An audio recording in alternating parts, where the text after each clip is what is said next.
to another Table Network podcast. As always, my name is Zach, and I'm here with Kinsey and Chris.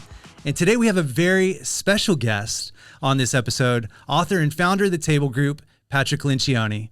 Pat, thanks for being here today. Oh, I was disappointed when you said we had a special guest. I thought I was going to get to hear somebody interesting. And then you said it was me. It's a little bit of a letdown, but I'm glad to be here. No, you're very special to us, for sure. We're grateful to have you. That's kind of you. I have a confession to kick us off. I was a reluctant Pat fan. In high school, my mom gave me Silos, Politics, and Turf Wars, and it sat on my shelf for like 4 years because my mom gave it to me when I was a high schooler, right? It didn't matter how good the content was. You know, my mom gave me the book, What Color is Your Parachute? Yeah. And I was like, come on, I'm not going to do it. And then after my first job after college, I finally read it and did it, and it changed my life. And I got to meet the author too. So although you just made me feel really old that your mom gave you my book when you were in high school to read, you know. Sorry. No, that's all right. My mom, super young. I mean, she's what, 21, 20? I don't remember. Who's counting? But yeah, I revisited it in my adult years and fell in love with the fiction, nonfiction. And so I know, Chris, Pat's work was foundational for you. The same is true for me. So excited to press in today. Oh, that's great. For those not familiar with your work, could you just give them kind of an overview of what you do as an author in organizations and through the Table Group? Yeah, you know, I started my firm with some friends 26 years ago just to consult to young companies that were growing. And then I was a screenwriter in a previous life for fun. I loved to write. And then I came up with a leadership theory. And somebody said, you got to write a book about this. And I thought, I'll write a fiction story because I read too many business books that I never finish. So I wrote one, and we didn't know it was going to get published. So I was a consultant to CEOs, and then I had books, and then I started people asked me to speak. And then now 26 years later, we have products and podcasts, and we're really kind of a thinking group of people trying to put out ideas that can change organizations and then do consulting to organizations too. So it's consulting, speaking, writing, products, all that kind of stuff, if that makes sense. Totally. Yeah, we use it here in our organization. In fact, a little fun fact, Working Genius, we each represent two pieces of widget amongst our team. Right. Oh, wow. I can't wait to hear about this. I love that. Yep. I won't ask you yet because we haven't got into it. People might be like, what the heck are they talking about? Yes. For sure. Well, just to give you kind of a little bit of overview of who we are and what we're doing, we love all things leadership, all things people development, and have really utilized a lot of your tools to help us as we engage with our city here in Austin and hopefully people outside of that as well. And so we really want to create space for leaders specifically to find authentic community in a way that they can share the things that they're struggling with and the things that they are wrestling with as leaders at home and at work. And so really our goal as like DCX community is just to engage with people in a way that they can really feel known, heard, and valued in all of the things that they do. And so I'll let Chris kind of explain a little bit specifically this year what we're talking with all of our community. You know, I love that, though. I don't think that there were firms around that did this kind of stuff, obviously, when I was coming out of college. And frankly, organizational development, organizational health, all this stuff we talk about, culture, really there was nothing. I remember thinking, I need to go to grad school. Where should I go? And there was nobody really teaching this kind of stuff. So the fact that there's a company like you that is doing what you're doing, I'm sure if I were getting out of college, I'd be like, oh, please, I want to do good stuff like that. So this is really fun to talk about. And so, Chris, tell me more about this. Yeah, we really, like Kenzie said, we love to kind of wrap our arms around this idea of organizational health from, really making sure everybody's on the same page in an organization, feeling really good about it. And then we have this theme that we're playing out in 2023, this fight for unity. I love it. And that's why fight for unity.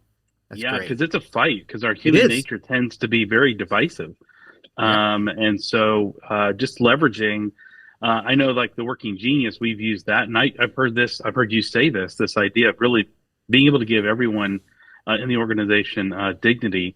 And that's a unifying approach in any organization. And then the 5 dysfunctions of a team, obviously, that's a huge proponent of unity in any organization. So that we've been able to leverage those 2 books very specifically this year in all of our podcasts and all of our networking, and then obviously our conference coming up in October, to which we're excited to have you.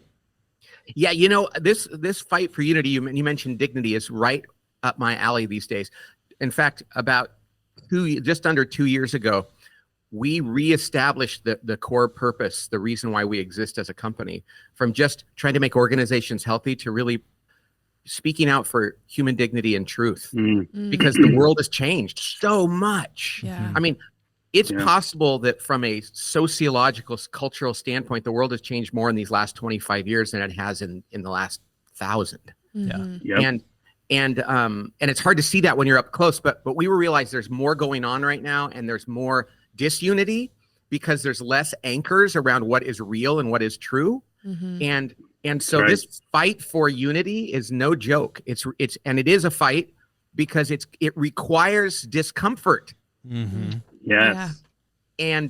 And so I love that. And I just did our podcast yesterday. It goes out later this week. We talked about the danger of artificial harmony, where people don't have good conversations because they don't respect each other. They don't put things out there on the table. And that's where real negative, destructive, separating conflict comes from, when you can't speak truth to one another and debate. And that's something going on in our society. It's going on in Austin, I know. And it's like, we have to be able to say, let's love each other in truth.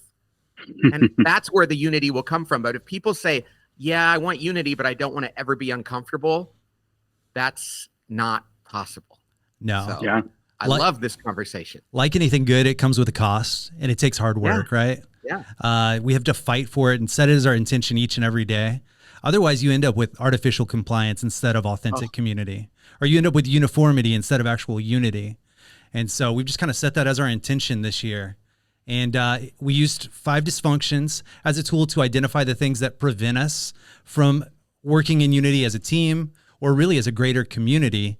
And then we use the working genius in order to honor the gifts within our community, everybody kind of in their unique seat on the bus. And so it's been good. Could you give our audience just a little overview on the 5 dysfunctions? And then I'll ask you to do the same for working genius. Sure. I'll go fast. Cool. So there's 5 ways, there's 5 things that destroy teams. And the first is a lack of trust, which seems so obvious, but it's not just trust like, well, I can predict your behavior so I can trust you. It's vulnerability-based trust. It's people that can come together and say, be honest about what they're not good at, say that when they make a mistake, they can ask for help. They can be emotionally buck naked with one another about who they are. They can say, that was my fault, I'm sorry, or I need your help, or you're smarter than I am. Vulnerability is at the basis of this. And if a person cannot be vulnerable, then teamwork, unity cannot be established. Vulnerability starts there.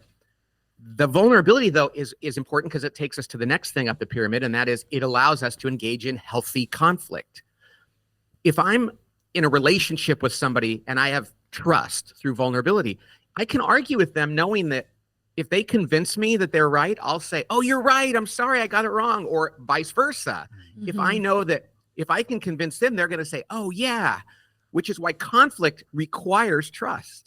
Because arguing with a stranger or with somebody you know is not willing to admit they're wrong is fruitless and destructive. So trust enables good, healthy conflict. And conflict is what allows us to eventually get to commitment, the third thing. So it goes trust, conflict, and then commitment. A lack of commitment will destroy a team. After you argue about something, you have to be able to say, okay, so what are we going to do? And even if there's no consensus, which consensus can be a very dangerous thing if it's false, people need to say, you heard me out. I had my say. I'm ready. I'll commit to that and I'll support that. I'm in. I'm all in. Yeah. And so it goes trust, conflict, commitment. And then commitment, this is the most interesting connection, allows us to have the courage hold each other accountable. And accountability, the lack of accountability on teams is by far the most dangerous problem. If people on a team can't turn to one another and say, hey, I think you're slipping here. I think we need more from you. What's going on? Can let us know. I think there's a problem. When human beings in love can turn to one another and say, I think this needs to be better. I think we need more from you.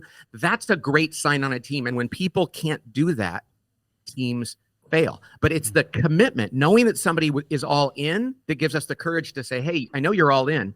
So what's going on? How can I help you? And then finally, the last dysfunction of a team is the absence of, or the lack of attention to results. And I mean the common results of the team, not my individual ones.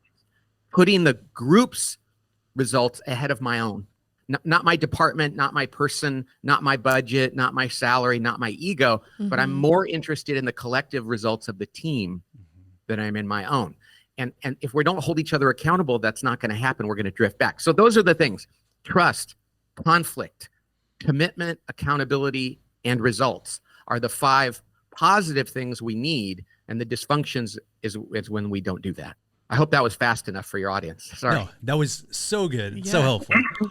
And do those stack on top of one another? It sounds like okay. Conflict without trust, bad idea. Yeah. Because if you don't, and you see this, watch TV, think it's social media, argue. Yeah. It's like, nobody ever goes, when I watch those shows, I'm like, hey, this is where that guy should go, or that gal should go. Hey, you're right. What I just said doesn't make it. They never do that. But we need to do that in our communities, in our companies, in our homes. We need to do that. And so without conflict, you don't get commitment, because if people don't feel like they can speak up and weigh in, you can't get unity in a community. That rhymes. I should do a rap song here. But you can't get unity in a community if people don't speak their piece. Yeah. And when people say, no, I don't want to hear anything. This is why, there's been so many things in society over the last 3 years that have destroyed unity, because people aren't even allowed to say, I'm not sure I agree with that. Yeah. And the worst thing ever was this with COVID. I think it was, I honestly think they were using that to divide people, because when you can't have somebody go, hey, I just saw a report the other day, I'm wondering if this is true. Oh, we have to cancel you. That's right. It's like, people are never going to buy into something because they're like, if you don't think I can speak, then maybe there's something there, you know? And and I don't want to just mention that issue. There's a zillion issues when people say, no, you're not allowed to say that. Yeah. It's like, oh, then I'm probably never going to get on board. Right. Yeah. There's way too many things that are taboo you can't say or you're fearful of. And so everybody's just kind of going along to get along, or they're totally not. And they're not actually. Yeah. Right. That's right. And that's what we see in our society today. And I will say Austin is the front lines. If somebody were to ask me, where is the front lines? I would say it's Austin. Because there's so many, there's great diversity of opinion there. And it's either going to be a wonderful place where people together trust one another enough to seek truth, or where they draw a battle line and try to manipulate the other side into compliance. Yeah.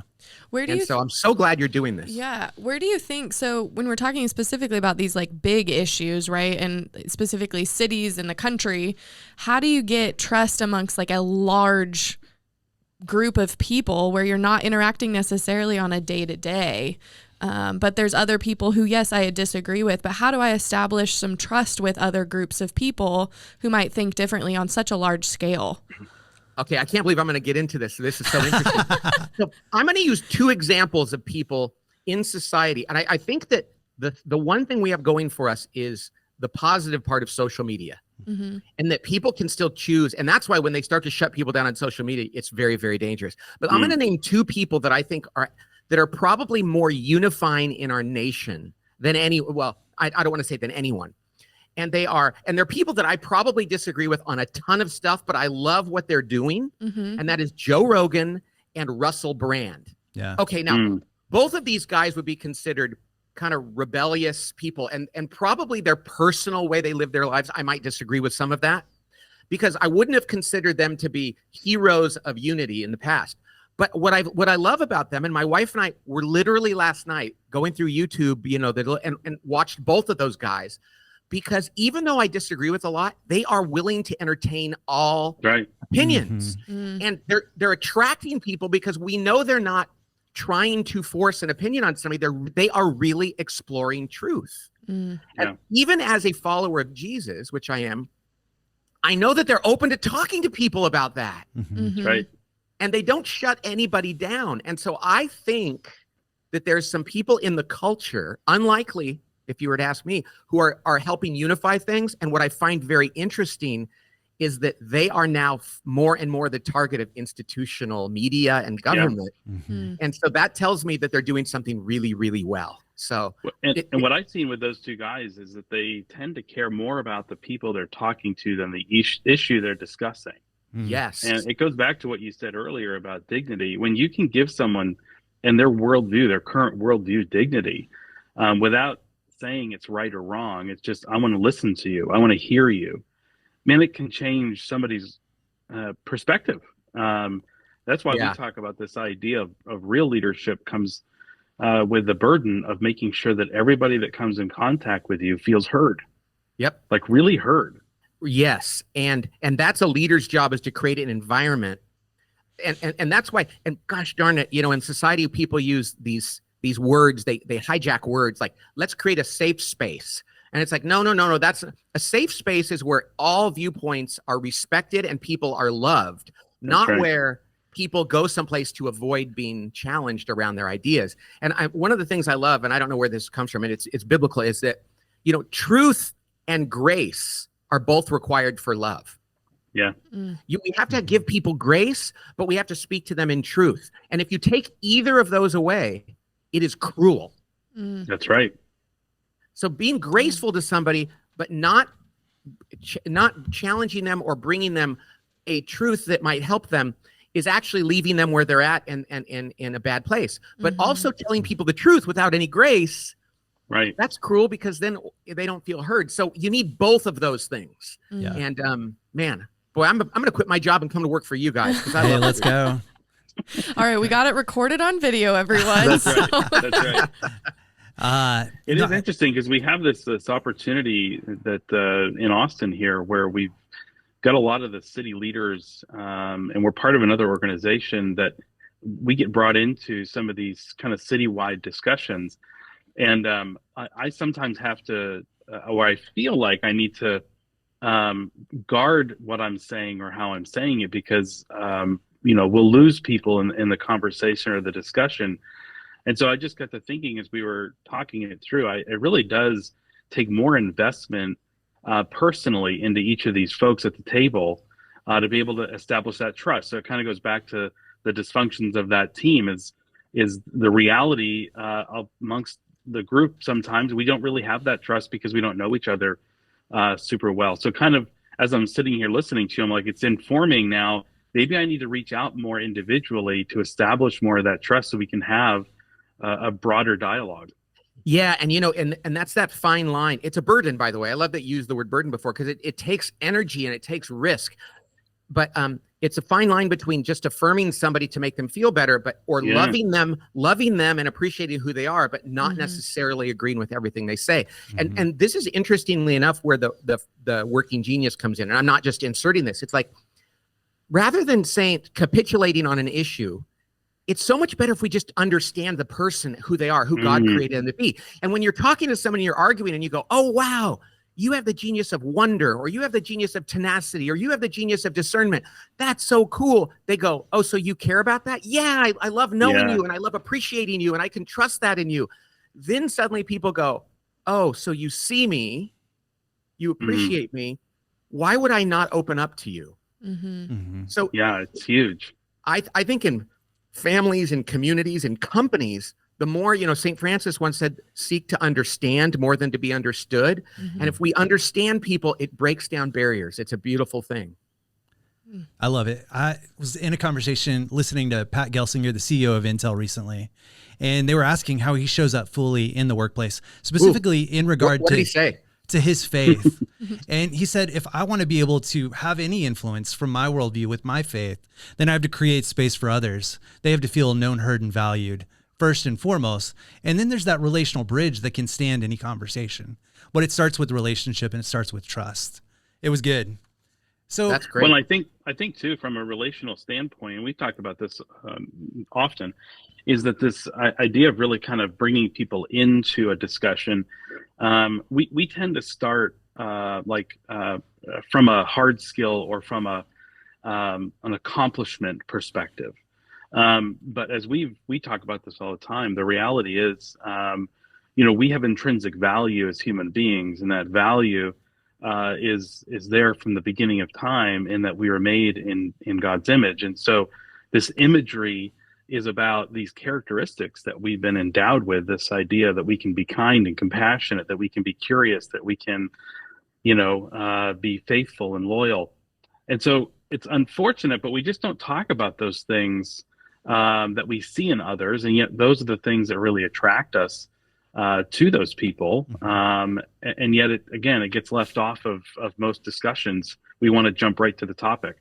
And that's why what's happened in the last 25 years has been so interesting. I mean, because if we realize that I do a lot of work in the church, and we've gone from Christendom to what we call an apostolic time, which really is like we're back to Rome.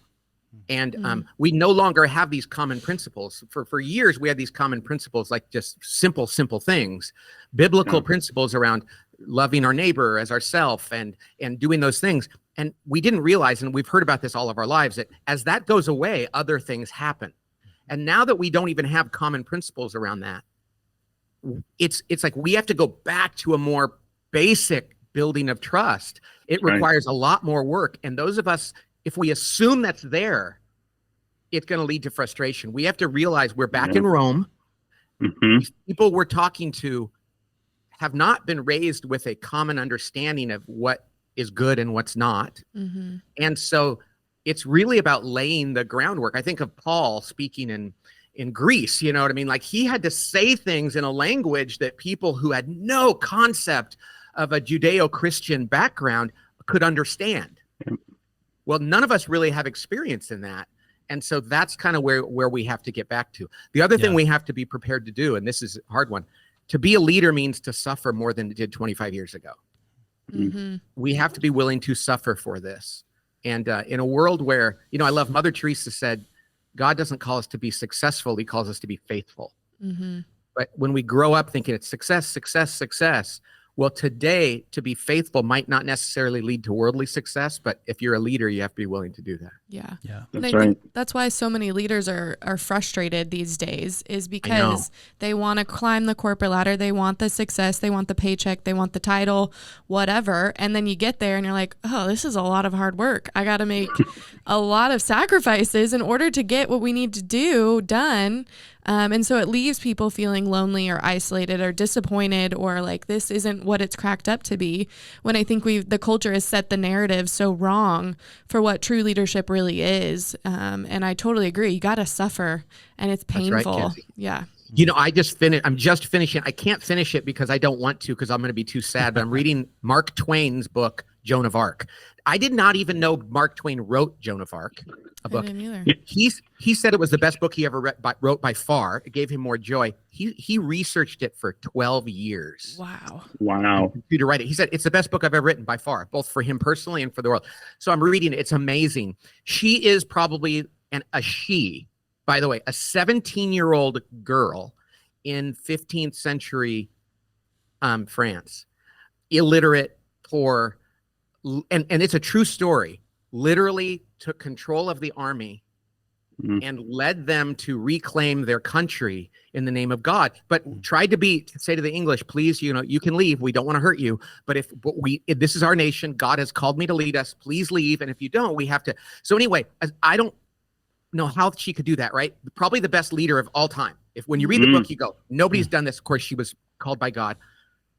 They killed her. And the question is, would I want to be considered the greatest leader of all time, go to heaven, be a saint? Right. But when I was 19, they burned me at the stake. Yep. And now I don't think we're all ready to be burned at the stake quite yet, but are we willing to step out there and have our company lose some of its revenue because we love people enough to be truthful? If we're not, then we're choosing mammon over God. Anyway, we could go on and on. I love this conversation. Well, it's funny because I'm sitting up here in Maine, and there are many times I'm sitting on my deck and I'm sipping my coffee in the morning, and it's a beautiful, crisp day, and I'm thinking, man, this is the life. This is the life of ease. And then this thought creeps into my head. How are your people doing? And it's a constant battle of, I'm the weariness that can set in when you're doing this well, when you're doing this in a way that's sacrificial. It's like it's like this constant call to comfort. And in that call to comfort, we just abandon, the Joan of Arc. We're abandoning this calling that we have. I love that. So you guys, this is so much fun. I can't believe we're actually recording a podcast. And you asked me when we started, how much time do I have? I should be asking you, how much time do you have? So that reminds me of two things, Chris. One is in the book of Esther. She is in the palace, and I've just learned this recently, this specific thing. In the palace, she's comfortable, and her people are suffering, but she's comfortable and safe. And I love that I just forgot his name. Who confronts her? His name is Mordecai. Mordecai, and he says, "Hey, God brought you here for a time such as this, but you can say no. You do not have to answer God's call. You can keep your comfort, and he'll call someone else." And when I heard that, it's like, hey, Chris, you're sipping coffee up there in Maine. You could stay there. God will find somebody else to do this. Why does that freak me out? I'm like, oh, no. I'll do it. Yeah, I will have to live with the fact that I said, no, the coffee on the deck is enough for me. Yeah. That's not a condemnation of you. You're taking vacation. I get that. But it's so true. The other thing I wanted to say was I just heard this recently. There's a book called Live Not by Lies. I don't know who wrote it, but it's basically about Solzhenitsyn. I don't know how to pronounce him correctly. But one of the things it says in there is the Soviet Union did not take over all those countries in Eastern Europe and make them part of the Soviet Union by force. Everybody thinks they did it with a tank. Yeah, they had tanks. You know what they did? They took away people's comfort.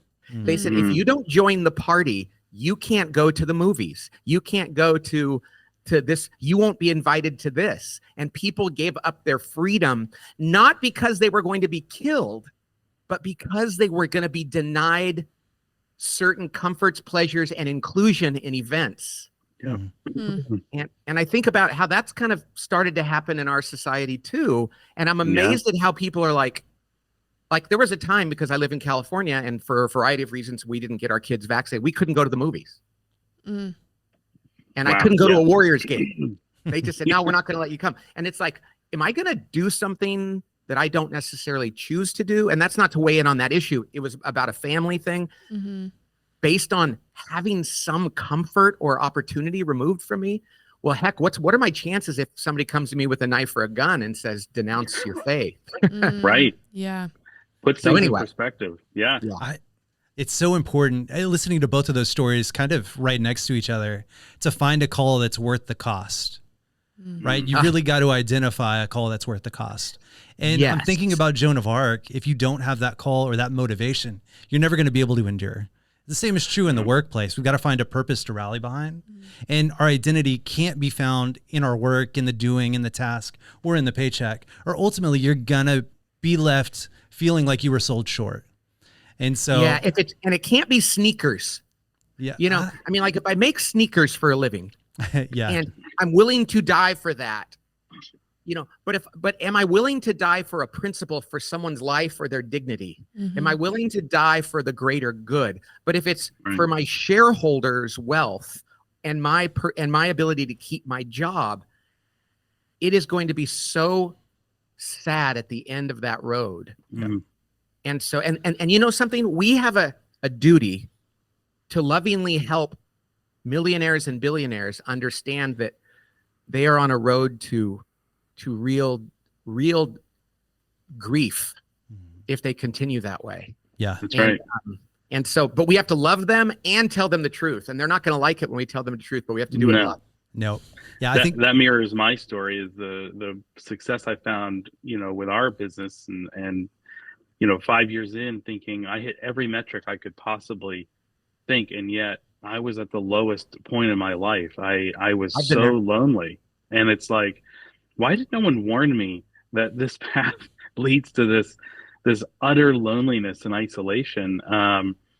When I had people that loved me, but man, it just felt so in vain. It wasn't worth it. Well, Yeah. part of it's because people don't love you enough and love us enough and love each other enough to tell them truth. Yeah. We've come into a society that says affirm people and everything. It's like, what are you doing? How hard are you working? What are you going for? An IPO? Good for you. And to love somebody is enough to tell them the truth, even if they are not happy with you when you do that. Yep.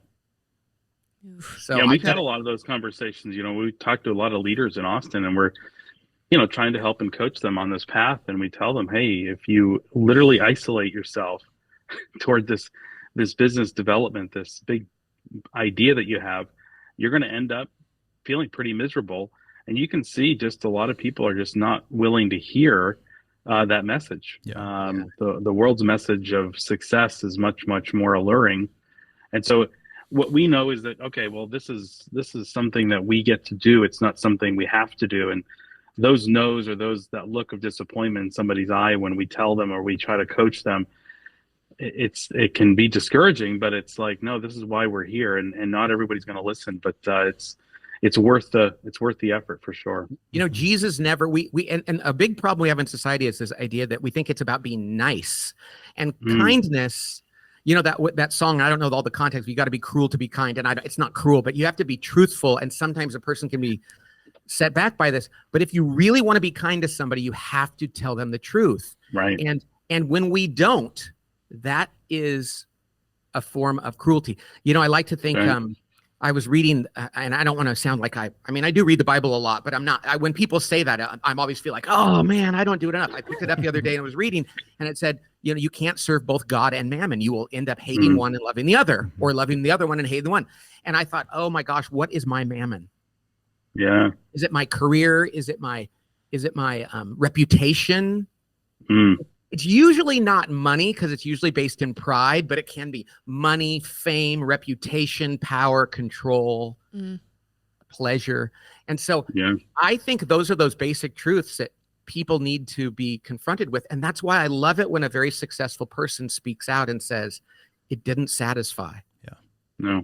Tom Brady was on 60 Minutes years ago, and I remember, and I feel for the guy, and I know people that know him, but he's had a tough go in life, and yet he achieved everything. And on 60 Minutes, and this was like 6 years ago, they said, so you've won 4 Super Bowls, and now it's like 7 or whatever, I don't know. And they said, how does that feel? And he goes, I don't know. I gotta feel. It kind of feels like there must be something else, because it's just not enough.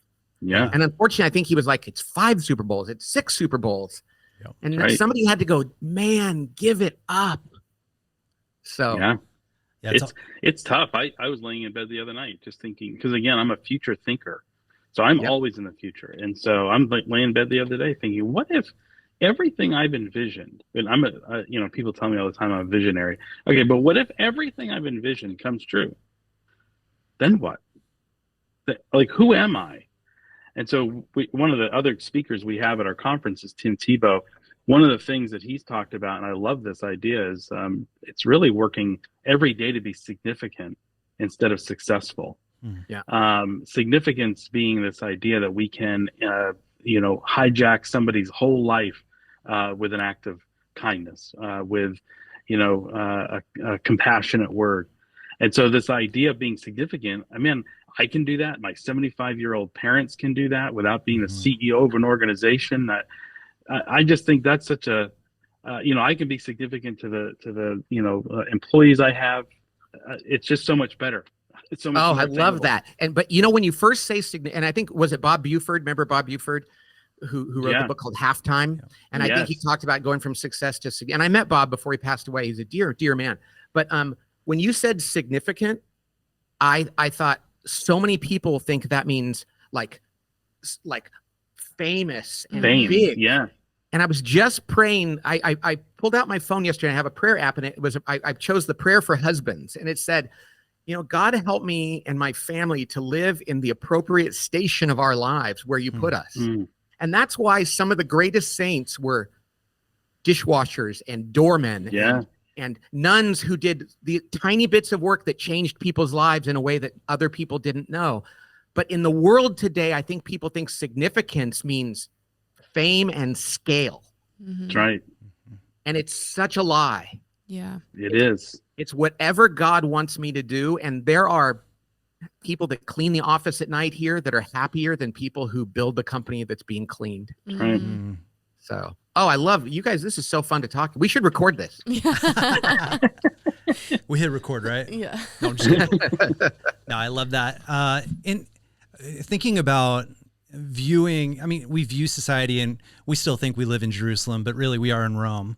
And if we can shift our perspective and view that in how we view people and how we engage with people, how we define terms, I think there's an amazing opportunity there as people-centered kingdom leaders to be able to have these conversations. Because I think culture is starting to challenge those big organizations that set their bottom dollar as the goal. And people want significance in the way that you define it. They want their work to matter. They want to have these types of conversations. So what if we started them? And that's the cool thing that we get to do.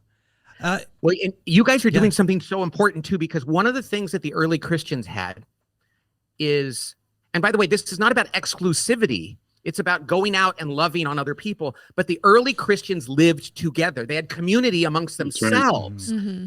And what's happened in America and in the society, we've all spread because it was Christendom. Now we're waking up and going, oh, wait a second. I'm the only one on my street who believes. Yeah.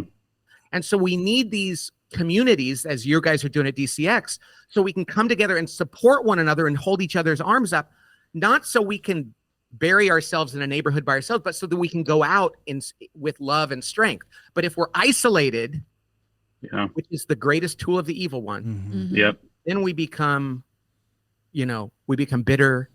And by the way, the evil one would love for us to fight in bitterness. Give up or fight in bitterness. And neither. So that's why I love what you're doing. We need community among believers so that we can go out and love people where they're at. Man, Patrick, there's so much good stuff here. I'm excited to continue to unpack this in October. If we could just say it out loud here, how do we all get on a podcast with Joe Rogan and continue to break this down? He's in Austinite now. Who knows? We'll throw it out into the atmosphere and see what happens. There you go. We'll all share breakfast tacos. Yeah, it'd be fun. Thank you so much. How does our community connect with you before October in DCX? Well, you can go to workinggenius.com if you're interested in Working Genius. That's where you can take the assessment and learn all about it. My company is called The Table Group, so tablegroup.com. That's all of our stuff around the 5 dysfunctions and organizational health and all that. We do have 2 podcasts, one called At the Table. I love when you guys talk at the table here. At the Table, and that's a podcast about all things related to work. And then we actually have a Working Genius podcast called a great title. It's called the Working Genius Podcast, and so where we talk about all things related to that. So those are 4 different ways to do that.